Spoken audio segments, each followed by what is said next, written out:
virtual, pero nos une la fe en Jesucristo. La misma experiencia de amor de Jesucristo nos reúne para poder hoy compartir este tema. Si bien la comunidad virtual católica hablamos de cierta variedad temática, temas de interés social, también temas a nivel de experiencia, de testimonios, temas de formación.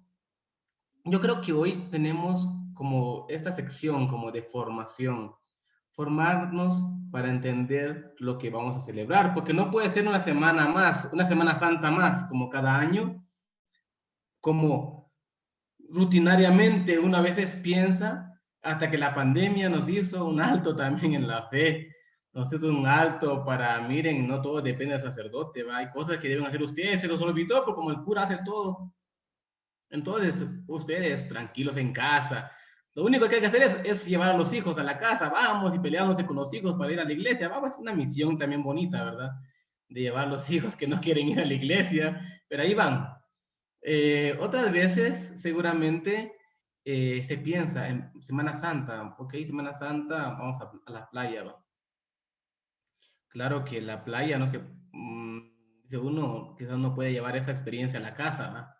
Porque uno no puede hacer vivir playa virtual, vas a sentarse en el sofá y colocar la playa en el fondo, ¿verdad? Para poder, poder ahí disfrutar el mar, ese uno, pues mejor ver películas, otra cosa. En cambio, la Semana Santa, los temas de fe sí se pueden vivir en familia. De hecho, nació como experiencia familiar. Es que eso es lo interesante que nos lleva a nuestras raíces. O sea, la pandemia, aparte de sus maldades que está haciendo, que sigue haciendo, pues también la parte positiva que podemos leer de esta experiencia es recordarnos de las primeras comunidades cristianas, recordarnos de esa experiencia inicial donde papá y mamá tenían que asumir la responsabilidad de educar a sus hijos en la fe. Además, nos hace recordar esta experiencia la iglesia doméstica, que papá y mamá son los sacerdotes que guían a sus hijos y por lo tanto hacen ver un compromiso más encarnado, un compromiso cristiano, laical, interesante, porque esta pandemia nos llevó a hacer un alto y el año pasado no estábamos preparados para la Semana Santa, pero este año sí. Este año debiéramos estar preparados porque sabemos que en Guatemala, pues claro, no se harán las actividades comunes, tradicionales y pedagógicas, por ejemplo, de las procesiones. Y bueno, también la confesión. Ya aquí en la arquidiócesis, pues el obispo ha dicho que se puede hacer la absolución general sin necesidad de una confesión individual. Entonces, se está dando esta posibilidad de se hace un rito penitencial y con este rito penitencial, pues se puede participar de la comunión, de toda la experiencia que sea posible de la Semana Santa. Y esta absolución general, pues, a no ser que sea pecado grave, entonces se puede. Bueno, estos son detallitos que son importantes saberlos, pero vamos de lleno a nuestro tema de hoy. Vivir la Semana Santa en familia. Y bueno, lo primero es entender, algunos lo saben, que sirva solamente de actualización. Algunos saben que ya hace unos días comenzamos nosotros la cuaresma. Con la cuaresma, pues iniciamos el miércoles de ceniza, ¿verdad?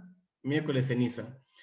Y bueno, el miércoles de ceniza inicia un nuevo tiempo litúrgico y un nuevo tiempo espiritual. Tiempo de penitencia, de oración. Uno dice, o sea que anteriormente no se hacía esto. Bien, bien se hacía. Se hacía esto solamente ahora con más intensidad, porque el tiempo ordinario pues nos sirve a nosotros para la predicación, para las obras de caridad, o sea, como Jesús vivió su vida pública de predicar el reino de Dios, es lo que nosotros hacemos en tiempo ordinario, que son 34 semanas. Pero ahora encontramos nosotros un tiempo de reflexión, un tiempo de meditación, que son 40 días. Y uno dice, ¿y es por qué 40 días? ¿Por qué no hacemos menos, verdad? Tan aburrido que es para algunos, ¿verdad? otros más, porque me gusta que no me molesten mucho, un poquito más de días. Entonces, no es solamente por un querer de la iglesia. 40 significa nuestra fragilidad. 40 significa la fragilidad humana, la conciencia de la fragilidad humana. Esto es el significado de los 40. 40 días, el 4, pues implica plenitud, solamente que 40, o sea, 4 con 0 ya implica la plenitud, el reconocimiento de nuestra fragilidad humana, que somos frágiles, que no somos perfectos, que no somos tampoco omnipotentes, ¿sí? Que podemos todo, tampoco, no somos omnipotentes. Dios es omnipotente, nosotros no. Y entonces, 40 nos recuerda esto. Por ejemplo, ejemplos bíblicos, o sea, 40 tampoco es una invención, como dije, es un símbolo, pero también una experiencia bíblica. Cuando hablamos de experiencia bíblica, vamos a ir, por ejemplo, a los 40 días del diluvio. Hubo una purificación, Noé con su familia, los animalitos, con una nueva creación. Una nueva creación y una alianza de Dios con su pueblo, y esta purificación tardó 40 días. De la misma manera, el pueblo de Israel, después de estar esclavizado en Egipto, 40 años tuvo que hacer en el desierto para poder llegar a la tierra prometida. 40 años. ¿Y dónde? El desierto, un lugar de fragilidad, un lugar de muerte, un lugar de la no vida, el desierto.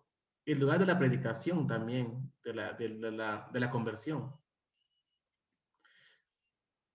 Va Moisés y sube a la montaña, al monte Sinaí, para las tablas de la ley, para esa experiencia, son 40 días también. Encontramos al profeta Isaías también. Bueno, en las películas lo resumen, ¿verdad? En películas solo sube y baja, las películas de Moisés, pero son tantos años. Además de eso, Moisés va a la montaña, perdón, Elías, profeta Elías también va a la montaña. Jesús va al desierto. Después de ser bautizado por Juan, va al desierto para definir su vocación mesiánica. Ante toda fragilidad humana, él decide hacer la voluntad del Padre y no cae en tentación. Porque él va al desierto 40 días y 40 noches igual a definir su vocación. No solamente es sacrificar por sacrificarse, porque no se trata de eso.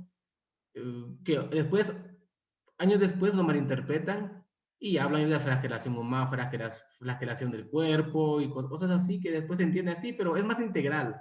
Los 40 días de Jesús es para definir su vocación mesiánica, prepararse para una vida pública y llevar el Evangelio a toda persona. Entonces, podemos decir que 40 significa nuestra fragilidad.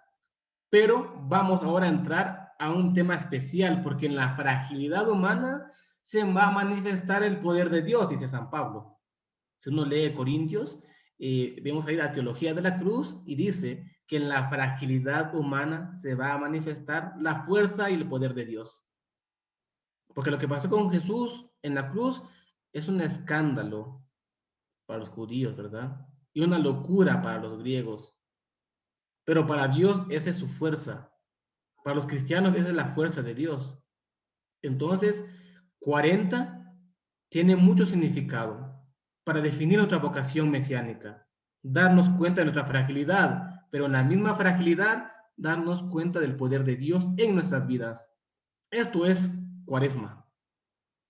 Ver la fuerza de Dios en mi fragilidad, que yo soy capaz de levantarme, capaz de levantar la mirada porque tengo dignidad, porque a pesar del pecado, nuestra dignidad nunca se ve contradecida, nuestra dignidad nunca se ve borrada. Eso lo dice Gaudium et Spes 16, que a pesar del error, el pecado de la conciencia, el ser humano nunca pierde su dignidad. Por lo tanto, nadie puede, aunque seas pecador, aunque hayas fallado, nadie puede como que aprovecharse de ti porque piensa que no tienes dignidad. No, la dignidad no se pierde. Y por lo mismo, en nuestra fragilidad está el poder de Dios, que es los 40 días que celebramos. Entonces, ¿cuándo terminan los 40 días? Los 40 días de Cuaresma, pues va a terminar el domingo de Ramos. Ahí terminan los 40 días y comienza la Semana Mayor. La Semana Mayor o la Semana Santa. Y en la Semana Santa encontramos el culmen de nuestra fe. Se narra muy bien en la Biblia cuando Jesús sube a Jerusalén. Jesús no solo sube por una cuestión de casualidad que ha subido allá. No, más bien Jesús va a celebrar la Pascua judía. O sea, hay una fiesta que se está celebrando. La fiesta del pueblo de Israel que se está recordando que fue liberado de Egipto. Entonces ellos celebran su liberación, celebran la alianza con Dios, de yo seré tu Dios, tú serás mi pueblo. Celebran la libertad, celebran la alianza con Dios. También Jesús va, solamente que Jesús ya tiene una fama bonita, porque la gente lo admira. La gente admira a Jesús, sus obras, sus palabras. Parece una nueva doctrina y parece tener una fuerza diferente. Admira a Jesús, aunque todavía no creían que era el Mesías. Aunque todavía no consideraban que era más que los profetas. Todavía no, quizás solamente era un hombre extraordinario. Los discípulos, los apóstoles, tal vez sí más o menos entendían lo que estaba pasando, pero no tan radical, no tan fuerte todavía. Sucede que cuando Jesús está allá, cuando sube a Jerusalén, toda la gente que él curó, que conocían de él, todo, como ahí se encuentran todos, porque es la fiesta de las aldeas, de los lugares más poblados, o sea, todos van a Jerusalén. Por eso Jesús lo conocía, mucha gente lo conocía, porque él iba de ciudad en ciudad, de aldea en aldea, predicando el evangelio, sanando enfermos, expulsando demonios. Por eso a él lo conocían. Por eso al llegar allá, la gente admirada, pues le coloca sus sábanas, le coloca, quebraba la rama de los árboles para hacer un altar. Claro, no, quizás no tan sofisticado como actualmente, que hacen alfombras así hasta de figuritas, hacen unas alfombritas ahí de verduras y de frutas. Quizás no están así, porque ellos solamente arrancaban parte de la rama de los árboles y lo colocaban como una alfombra, o sus sábanas colocaban ahí, lo que tenían a la mano lo colocaban. Y entonces la alegría de que él llega. Eso es lo que celebramos el domingo de Ramos. La alegría que Jesús, de toda su gente, de todo lo que lo conocen, reconocer las maravillas que él ha hecho. Esto es lo que pasa el día domingo. Sus obras en la vida pública de Jesús, pues nos da alegría. Sin embargo, Jesús ya está ahí en Jerusalén el día lunes, el día martes, ese fue domingo. El día lunes y martes está ahí, va al templo, va ahí al campo, está ahí. Y para él fue como que muy fuerte este tiempo porque ahí estaban también las autoridades judías. Ahí estaban las autoridades judías. Y entonces, habían grupos, los sacerdotes, los fariseos, los saduceos, los escribas, habían grupos religiosos ahí. Y muchas de sus doctrinas entraban en contradicción a lo que decía Jesús. Quizás eran muy legalistas y eran muy, no sé, una religión que se consideraba ya salvos. Y entonces tenían como que una cierta prepotencia, pero Jesús les hace ver su fragilidad. Y entonces, cuando Jesús expulsa a la gente de frente al templo, porque dice, han convertido la casa de mi padre en cueva de ladrones. Oh, eso es fuerte. Se les echó en cara a ellos. Y esto ya era motivo. Entonces, y dice, destruyen el templo y yo lo reconstruiré en 3 días. Ok, eso ya es fuerte porque El templo era un símbolo muy grande para ellos, como que la autoridad de los sacerdotes y escribas y fariseos como que venía para abajo porque notaban que Jesús tenía una doctrina nueva, una visión nueva de Dios, y a Dios le llamaba Padre. Esas inconformidades, lo que se escuchaba de él en las aldeas, ahora están en un solo lugar. Todos están en Jerusalén. De ahí entonces, la Jerusalén se, se convierte en un lugar de la celebración, pero también en un lugar de peligro.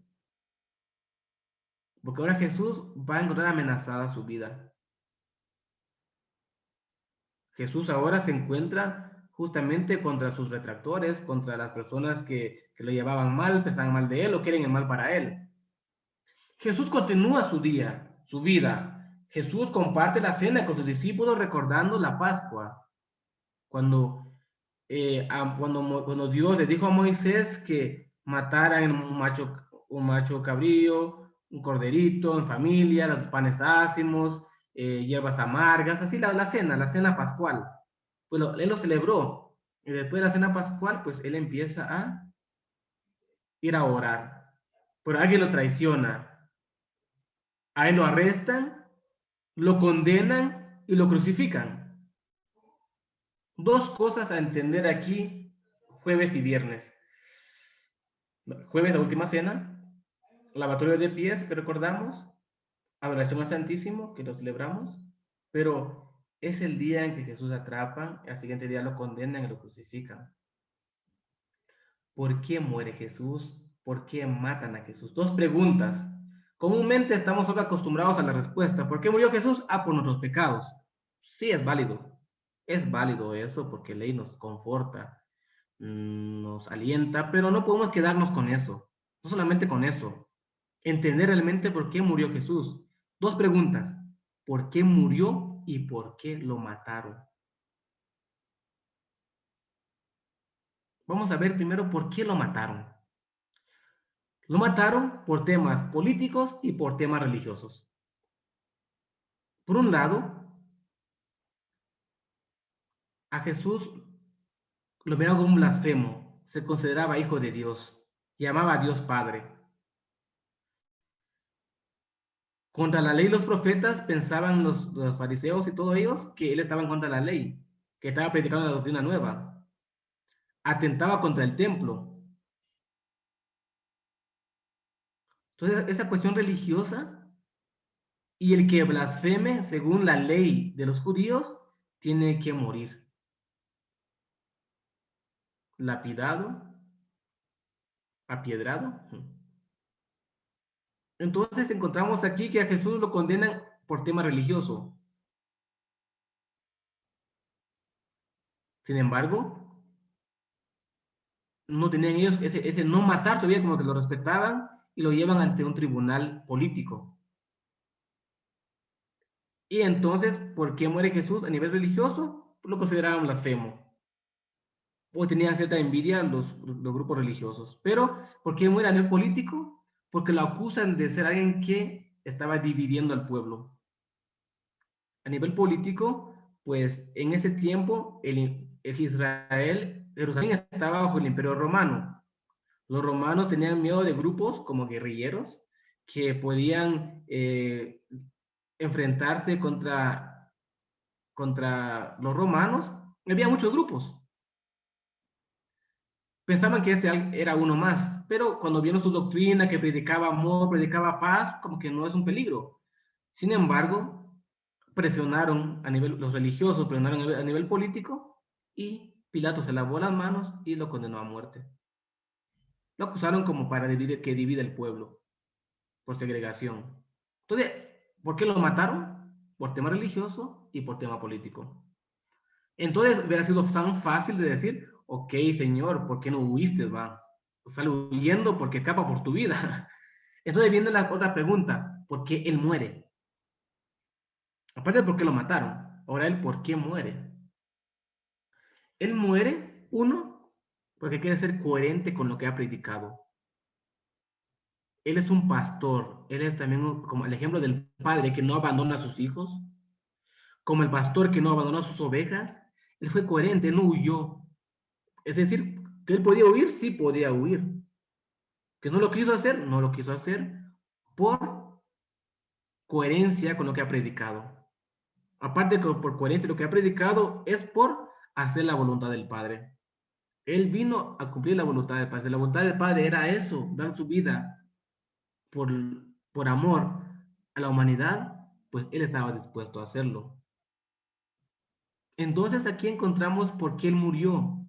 Si bien podemos decir por nuestros pecados, pero vamos un poco más que eso. Él lo hizo por coherencia a lo que predicaba y también por hacer la voluntad del Padre. Porque en realidad él no quería morir. Si ustedes leen la Biblia, cuando él está en el Getsemaní, él no quiere morir. Padre, aparta de mí este cáliz, pero que no se haga mi voluntad sino la tuya. Incluso en la cruz, Padre, porque me has abandonado. O sea, temas muy humanos de Jesús que en el fondo quiere reclamar, pero quiere hacer la voluntad del Padre. Y entonces él muere. Muere por ser coherente, a ser pastor, a ser padre. También muere por cumplir la voluntad del Padre. Entonces, dos preguntas interesantes que pueden guiarnos a nosotros también a actuar, a dar nuestra vida cada día. Y finalmente, el justo, el hombre justo, no puede quedar en la cruz. Es lo que interpreta San Pablo. Dice San Pablo, cómo es posible que el hombre justo, que no hizo nada malo a nadie, entonces, ¿cómo es posible que esto sea así? Que él quede en la cruz, que quede en la tumba. Pero si es realmente un hombre malvado, entonces que se quede ahí en la tumba. Y por eso Pablo está persiguiendo a medio mundo, diríamos por ahí, va. Pero cuando ve a Jesús resucitado, Pablo entiende que era un hombre justo, porque el hombre justo, como dice el Antiguo Testamento, no puede quedar en el vacío ni en la muerte. Tiene que haber algo más. Y justamente al ver a Jesús resucitado, Pablo dice, realmente lo que él dijo y predicó es cierto, porque él está vivo. Empezó a creer en Jesús, porque la Biblia, el Antiguo Testamento dice que el hombre justo no debería de morir. Entonces Jesús fue resucitado por el Padre por ser un hombre justo. Entonces, todo lo dicho hasta ahora, esto es el corazón de lo que celebramos, porque no podemos ir a las prácticas tradicionales sin tener una experiencia teológica, una experiencia de Dios. Si no, la alfombra queda vacía, los altares son vacíos, nuestras tradiciones son vacías. Ah, no, que solo como comemos pescado y hacemos cosas en dulce, esa es Semana Santa. No, eso no, esos son detallitos que adornan un poquito el momento, pero lo principal es lo que se ha compartido ahora, el corazón de la Cuaresma, que nuestra fragilidad humana se manifiesta el poder de Dios, pero también el corazón de la Semana Mayor, que Jesús es condenado a muerte, muere, pero también resucita. Entender por qué murió y por qué lo mataron. Entender que él resucitó. Y esto es lo que celebramos, la resurrección del Señor. Es lo que celebramos nosotros en estos días. Principalmente nos preparamos para vivir el acontecimiento de la resurrección, porque si Jesús no hubiera resucitado, vana sería nuestra fe. Muy bien, quise dedicarme un poquito en este tiempo para recordar, actualizarnos un poquito y poder nosotros ahora entrar a los detalles, ya de manera pedagógica, por decirlo así, una pedagogía eclesial. De manera pedagógica, nosotros ahora, ¿cómo vamos a vivir este tiempo? Entonces, ahorita sí vamos a ir a algunas diapositivas. Ya hablé del significado de la cuaresma, y ahora entonces vamos a disponernos para la Pascua, prepararnos para la Pascua. También ya compartí un poquito el significado de la Semana Mayor o la Semana Santa, pero ahora nos falta ver qué actividades podríamos hacer durante esta semana cuando las iglesias están cerradas, no hay procesiones. Bueno, la procesión no es que sea, bueno, algo que tengo que decirles a todos, es que mm, ¿podemos vivir Semana Santa sin procesiones? Sí, podemos vivir sin procesiones. ¿Podemos vivir la Semana Santa sin la liturgia? No, no podemos vivir la Semana Santa sin la liturgia, que lo celebramos los sacerdotes, las comunidades, donde se pueda celebrar presencialmente, se hace, pero lo importante es la celebración litúrgica de estos sacramentos. Ah, entonces, ¿dónde queda la procesión? Ok, la procesión es muy importante como parte pedagógica de la evangelización. Llevar a Jesús en la calle, llevar a hacer pública nuestra fe. Esto es muy, muy importante la procesión porque es muy pedagógica y hay andas y alfombras que tienen un gran significado teológico porque hay símbolos que están ahí, que nos educan, nos ayudan a encontrarnos con el misterio. Son medios, pero no es la prioridad.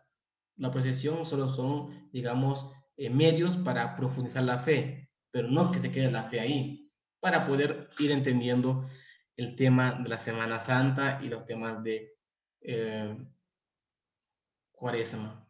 Y entonces, ya que no podemos hacer alfombras, tal vez sí, se pueden hacer unas alfombras, ya que no podemos hacer algunas actividades, visitar templos, sin embargo, podemos tener actividades más familiares. Y entonces, aquí estamos en el tiempo de preparación para la Semana Santa. Ahora, si eso ya lo tienen ustedes en casa, pues no hay problema, porque ya lo tienen. Y si no lo tienen aún, no estamos tan tarde. Todavía quedan unos días de Cuaresma. Preparémonos para la Pascua. Hagamos estas actividades, por ejemplo. Esto como preparación para hacerlo estos días, antes de la Semana Santa. Algunos ya andan haciendo ayuno, oración. Pero es importante tener algunos símbolos que son pedagógicos para nosotros, para los hijos, para los hermanos, para la familia. Pedagógicos. Tener un altar. Todos ellos, seguramente algunos ya lo tienen y otros no lo tienen. Es que no tenemos espacio en la casa. Bien, se puede hacer un espacio en la casa. O en mi cuarto. Digamos, si en la casa es un poco complicado hacer el altar, lo hago en mi cuarto. Un altarcito. Y si tenemos espacio para un altar, en lugar del televisor, en alguna esquina, en un espacio adecuado, hacer un altar, pues pueden hacer ustedes un altarcito. Tengan flores, velas, unos cuadros de Jesús. Es importante tener la Biblia. En ese altar tener, aparte de las flores, una imagen, la vela, la Biblia, tenerlo ahí. Además, en este tiempo podemos seguir nuestro ayuno, o alguien todavía no lo ha hecho, todavía estamos a tiempo de hacer un ayuno, por ejemplo, ya sea un día completo, ya sea un tiempo de comida, son ciertas privaciones voluntarias. Hacer un espacio de silencio, silenciar las redes sociales un momento, un día, 2 días, o algunos días, para poder tener tranquilidad, porque a veces son innecesarias en algunos momentos, y otros momentos es parte del trabajo, hay que tenerlos, pero ir viendo qué tipo de ayuno puedo yo hacer, o hacer una obra de caridad, no dar lo que me sobra, más bien dar lo que para mí incluso es importante, pero a otra persona le sirve más que a mí. Es un tipo de ayuno que se puede hacer. Tener en estos días también horas santas, donde hay iglesias que están abriendo para poder ir a hacer adoración. Y si no, pues igual preparar una oración, una cita bíblica diaria, y tener compromisos. Es importante, esto es como general, esto se puede hacer en cualquier momento, solamente ustedes prepararse para la Pascua, disponernos para la Pascua. Cuando hablamos de Pascua, es justamente los cristianos, es la celebración de la resurrección. Muy bien, en general, preparación. Y ahora, para la Pascua cristiana, nuestra vivencia de Semana Santa. Aquí solo son algunas sugerencias. Ya al grupo, el equipo de la comunidad virtual mandé algunos textos. No sé si se les puede compartir en el chat aquí con documentos. No he probado si en Zoom se puede compartir documentos, pero ahí hay unos rituales ya elaborados para las oraciones de cada día. Unos textos bíblicos para leerlo en familia. Hay unas herramientas en internet que se puede buscar celebrar la Pascua en familia y trae algunos elementos litúrgicos. Pero además de esto, les presento algunos temas de, vamos a ver, algunas sugerencias para vivir este tiempo. Como digo, tómenlo como sugerencia. Aparte, son los esquemas litúrgicos que ya existen, que se les podrá compartir en su momento. ¿Ok? Entonces, Domingo de Ramos. ¿Qué podemos hacer en casa Domingo de Ramos? Primero, se puede preparar los ramos con cualquier hoja de árbol. No necesariamente los que tradicionalmente utilizamos como los ramos de las palmeras o de la pacaya, pero se puede usar cualquier rama de árbol. Entonces, preparar los ramos en familia, para la familia, un ramo para cada uno. Y esa es la sugerencia. Decorar la parte frontal de la casa o la pared que da a la calle. Es muy interesante que nuestra casa, si no hay procesiones, nuestra casa puede ser un espacio de evangelización, un espacio pedagógico para evangelizar. Por ejemplo, ya, ok, dentro de la casa preparamos otros ramos, pero ¿por qué no preparamos unos ramos un poquito más grandes y colocarlo en la puerta de la casa que da a la calle o en una pared de la casa que da a la calle? Preparar esos espacios, por ejemplo, para tener un espacio de evangelización, aparte de la vivencia que está haciendo el interno. Luego, sea ir a misa, donde las comunidades que ya tienen abiertos los templos y pueden ir a misa, pues ir a misa o conectarse a una transmisión. Puede ser también conectarse a una transmisión. Aparte, como dije, hay un manual de lecturas que se pueden hacer en casa, que papá, mamá o un hermano o ustedes puedan liderar ese espacio litúrgico, pues estaría muy bien. Como digo, hay esquemas ya para celebrar litúrgicamente esos momentos y se puede hacerlo en casa. Lo que estoy dando a ustedes ahorita solo son sugerencias. Perdón, aquí falta el lunes santo. El lunes santo igual, si no tenemos o no es un día que quizás sea tan fuerte en la Semana Santa, pero estos días se puede hacer obras de caridad hacia una familia que sufre por salud o por pobreza. Ahorita por el tiempo de COVID, pues creo que son temas muy interesantes de poder despojarse de algo, no de lo que me sobra, sino que lo que es fundamental y poder donarle a una familia que lo necesita. Como también saber vivir el despojo. El martes santo, el martes santo podemos hacer algo interesante.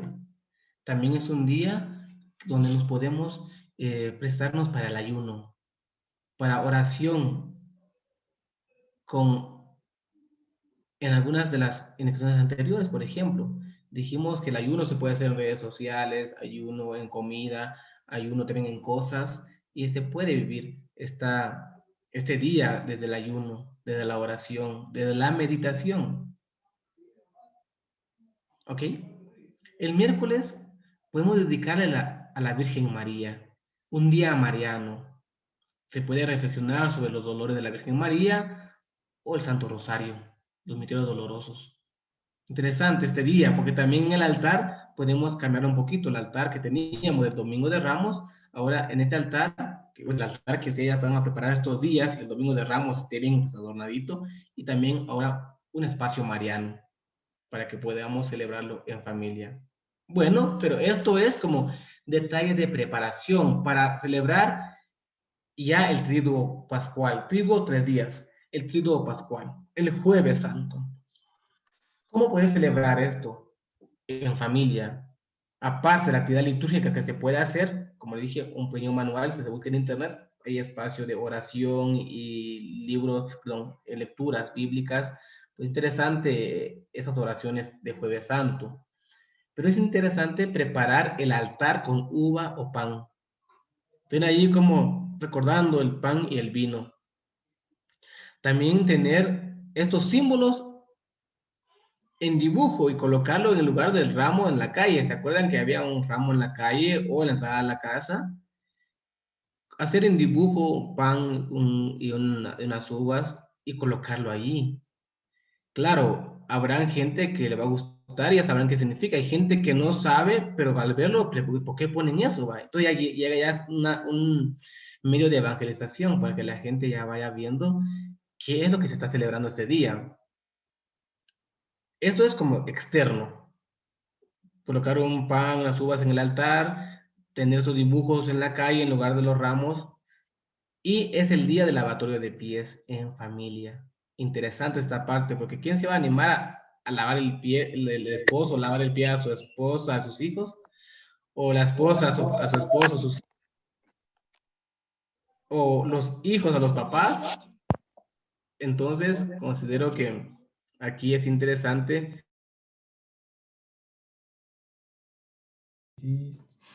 Padre, perdón, está en mudo.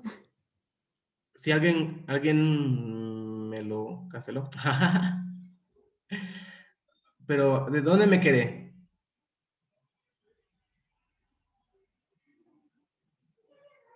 En el En el lavatorio de lavatorio pies. de pies.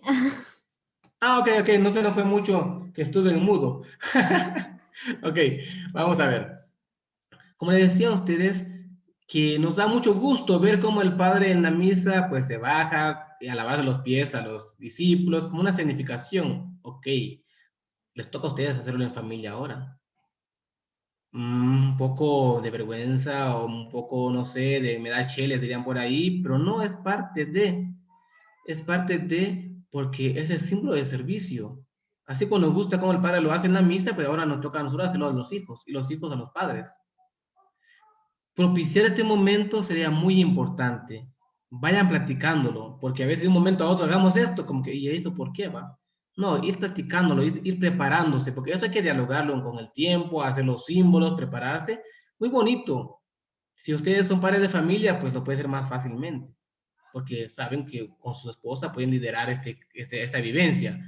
Pero cuando ustedes son hijos nada más en la casa, a veces cuesta un poquito con papá, con mamá, pero sería interesante si se animaran, interesante de organizarlo muy bien con su familia.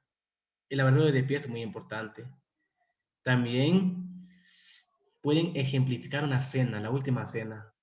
En mi familia, en mi casa, en la parte del occidente, nosotros tenemos la última cena, pero lo ubicamos en el almuerzo. No sé por qué, siempre desde niño nunca lo entendí, hasta después lo entendí. Mi papá, por tradición, tenemos siempre un almuerzo con pescado, con pan, con miel, con verduras, a mediodía del día jueves. Y hasta entendí después que es la última cena. Es lo que celebraba mi papá con nosotros. Que es una tradición, ¿verdad? Que ese día todos hacen pescado en su casa, todos tienen un horario, todos para comer juntos en familia. Es como Navidad, tipo Navidad.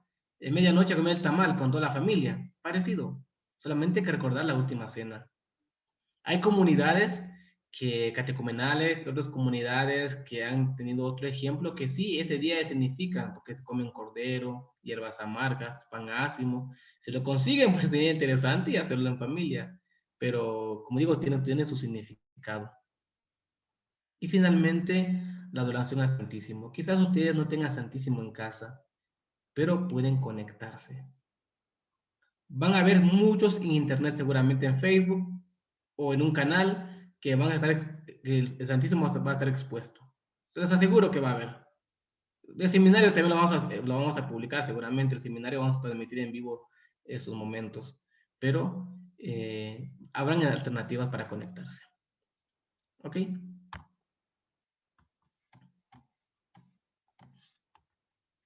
El viernes. El viernes quitamos los símbolos de los panes en la puerta, donde estaban los ramos anteriormente. Ahora coloquen una cruz. Colocar una cruz. Es el día para meditar el Via Crucis. Padre, ¿cómo se hace? Bueno, Google nos da muchas alternativas en PDF, descargarlo, imprimirlo, calidad. Porque, o compramos en una librería católica un librito para Via Crucis y se puede hacer Via Crucis. El altar, por favor, ese día es necesario que, a ejemplo de la iglesia, donde no hay ningún santo, no hay ningún flores, saben ustedes que el jueves se quita todo para que el templo queda vacío.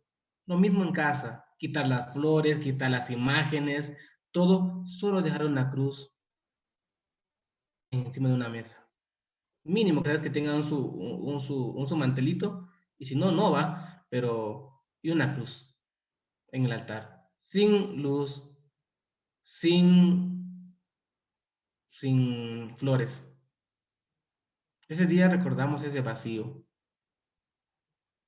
¿ok? El sábado, prepararse para la fiesta de la luz, la resurrección.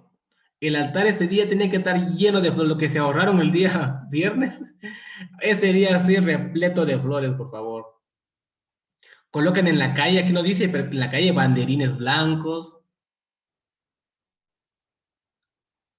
En lugar de la cruz, en la calle se puede colocar una figura de un cirio pascual. Elaboren quizás, bueno, también en internet busquen cómo es un cirio pascual, ya elaboran una gran cirio pascual en vez del ramo, en vez del pan, en vez de la cruz, ahora un cirio. Tener una candelita para cada uno de la familia, así como tuvimos un ramo cada uno el día domingo, aquí tener una candelita para la noche y leer la lectura de la resurrección. Leer la lectura de la resurrección. Y bueno, es la fiesta de la luz, aquí comenzamos nosotros a celebrar la resurrección. Hasta pijamada pueden hacer en el sentido cristiano. ¿Va? Bueno, eso no lo escribí aquí, pero digamos, si se puede organizar algo así, un poquito de vigilia, sería interesante hacerlo en familia, pero siempre en ese sentido cristiano de compartir, de estar bien. ¿Ok? Y finalmente, domingo de resurrección. El día de la fiesta, el día de la convivencia, tener encendido en el altar una vela más grande, colocar las cintas blancas a la par del cirio que estaba a la puerta, colocar banderines blancos a la calle, moños blancos, celebramos la resurrección. Interesante este día porque es un día de convivencia, de fiesta, es un día muy especial. O sea, distinguir los días bien porque son simbólicos. Todo lo que hemos dicho hasta ahora son simbólicos y evangelizan, ayudan a crecer en la espiritualidad y el corazón pues se hace más fuerte. Y luego, claro, proponernos nuevos compromisos durante la Pascua, y vendrán 50 días de Pascua. ¿Ok? Con esto quiero culminar la experiencia de Semana Santa en familia. Primero, tener los motivos, las razones el porqué de la Cuaresma, por qué la Semana Santa. Y ahora, algunos elementos importantes para celebrar en familia la Semana Santa. Entonces, esto es lo que quería compartir con ustedes.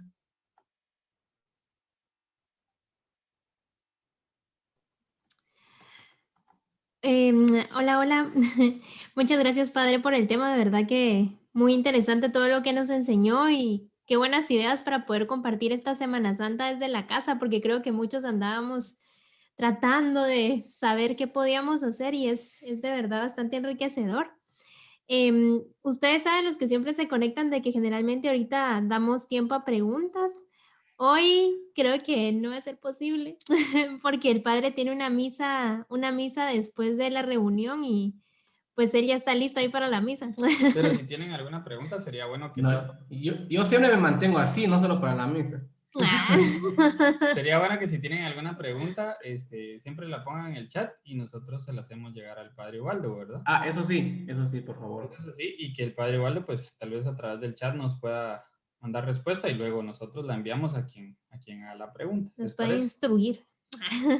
Sí, claro que sí, con gusto. Por ahí también Ale nos preguntaba si vamos a subir el video. Sí, Ale, por ahí lo vamos a estar subiendo a YouTube. Ya saben que nos encuentran como Comunidad Virtual Católica y que la mayoría de videos los subimos ahí. Tal vez el padre nos puede hacer el favor de compartirnos la presentación. También. Ah, ok, también. Claro que sí. Y la mandamos para que puedan tenerlo a la mano. Ok, con gusto. Y vamos a compartir la presentación. Y solo para comentarles, María Reina escribe: gracias, padre, muy bonitos ejemplos y muy prácticos. Y pues ya para ir terminando, padre, no sé si nos podría, hacer la oración final y darnos su bendición. Ok, muy bien, claro que sí. Gracias. En el nombre del Padre, del Hijo y del Espíritu Santo. Amén. Dios de amor y de vida, te damos gracias por tu presencia entre nosotros. Gracias por amarnos tanto, por abrazarnos, por perdonarnos. Gracias también porque nos enseñas el camino de la misericordia, el camino de la vida.